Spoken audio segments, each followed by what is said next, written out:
All right, everybody, this is Steve with Real Progressives. It's been a while since I've been on the air, and with good reason. I am in the middle of studying for the Project Management Professional Certification. Rest assured, I will be back in fuego after this test this Saturday, but I wanted to address something really quickly. It's this concept of demand pull inflation. For those of you who are not familiar with this is what people mostly think of when they think of inflation. And really what it comes down to is the amount of demand we have, you, me, everyone has, for certain products and services has exceeded at an aggregate level the productive capacity to meet that demand.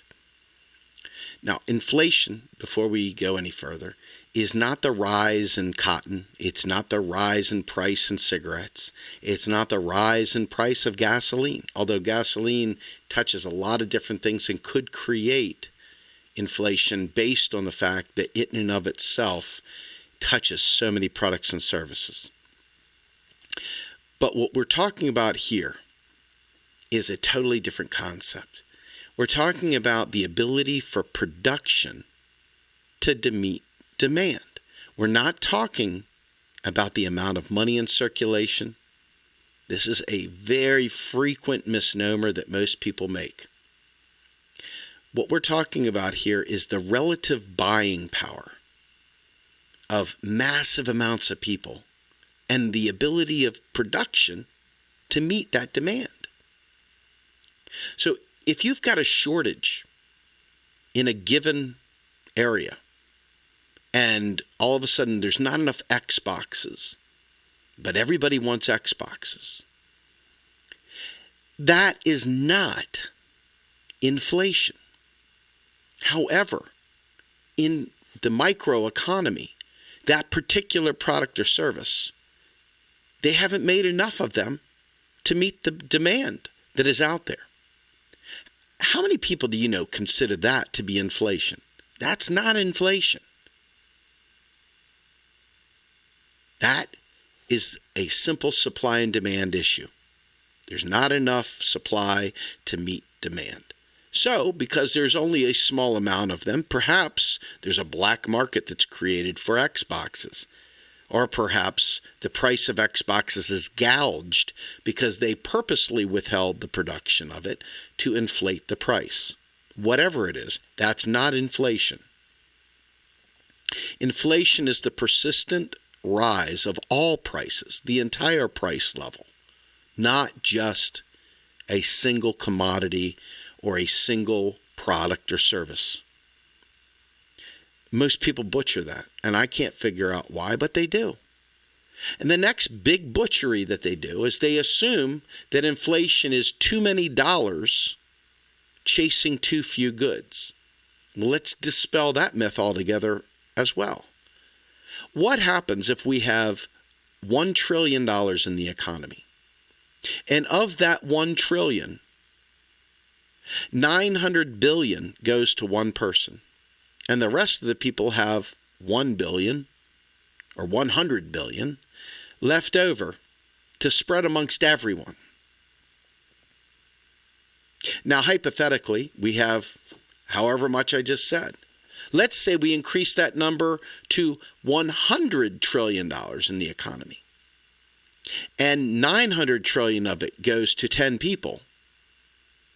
And 100 trillion of it goes to whatever. Bottom line is, what happens if the distribution of that is such that the people themselves have very little money, only a select few have it? Well, you have the quantity of money there, and you can keep pumping more money into that, more and more and more money into it, and make the rich happy. But when you distribute it more evenly, what happens? Relative buying power increases. Now, what happens when relative buying power increases, but production doesn't meet demand? Now, you have demand pull inflation.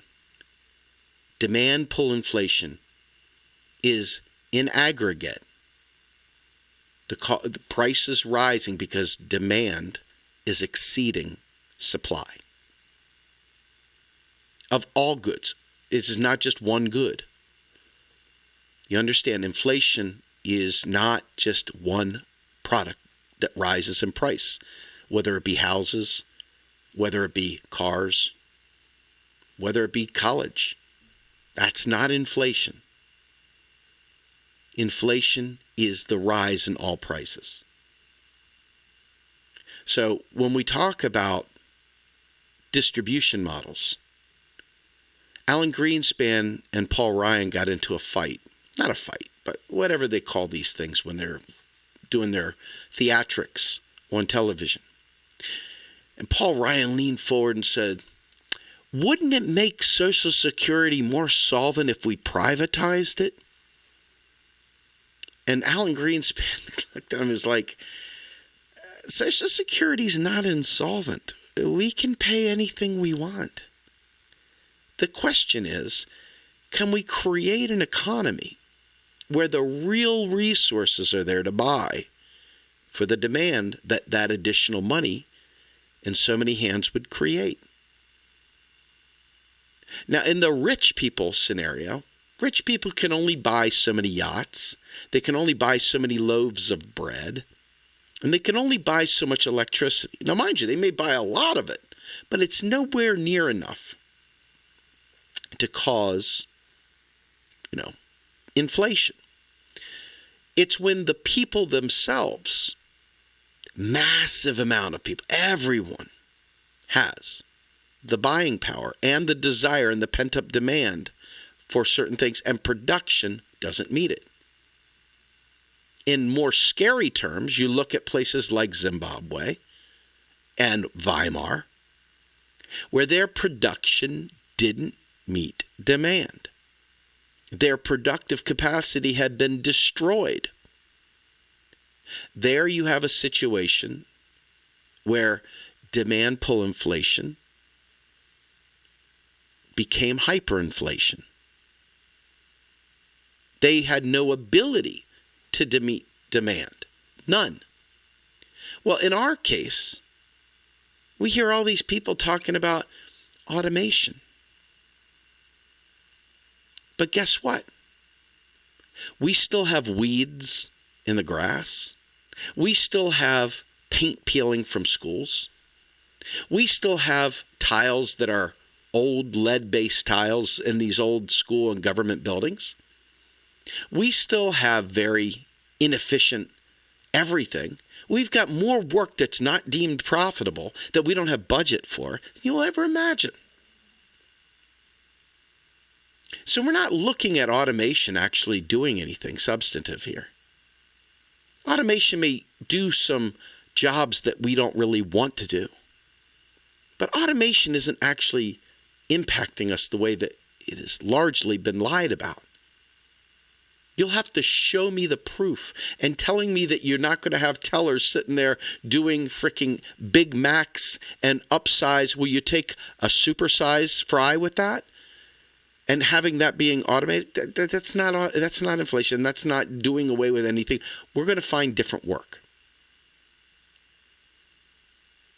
So in the inflation world, where you give people all this money and there's no production to meet that demand, now what?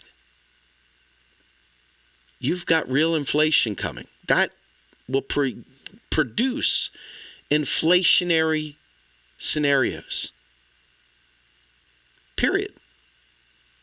So when we talk about a job guarantee, for example, and we talk about, instead of giving people cash, we're talking about giving them the real goods and services. Well, the government can pay any bill that it needs to pay that's payable in U.S. dollars, period. It doesn't matter whether it's the world reserve currency. Sorry, Alex Jones. It doesn't matter whether or not it's on the petrodollar. Sorry, Ron Paul. It matters that we tax in the U.S. dollar. Period. That's the demand for the dollar, your tax. You can only pay it in U.S. dollars. Sorry, libertarians, you can't pay it in Bitcoin. Sorry, lefties that are so woke their eyelids don't close. You can't pay it in Litecoin. And you can't pay it in barter. Your local community can't pay taxes in barter. Ultimately, at the end of the day, the thing that gives the U.S. dollar its value is simply the imposition of the tax and the fact that the government is the price setter as the monopoly issuer of the currency. It's a sovereign, free-floating fiat regime. It's not on the gold standard. So getting back to our inflation deal. If everyone suddenly has an additional $10,000 in their pocket, even if we simultaneously got rid of trillions of dollars and just burned it in a frigging vat somewhere, the relative buying power spread out amongst people with demand would create a scenario that could potentially lead to demand pull inflation, because aggregate demand would exceed aggregate production.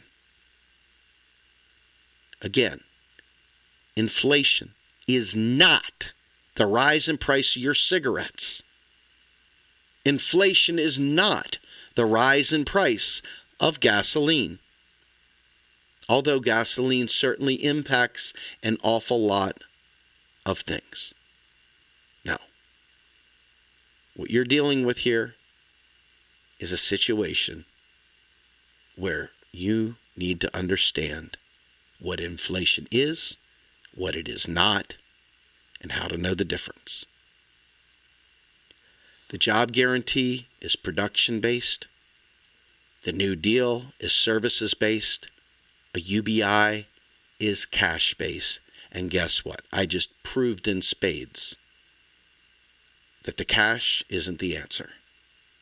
Ultimately, the services are what the people need. And inflation is not the rise in price of your favorite toy.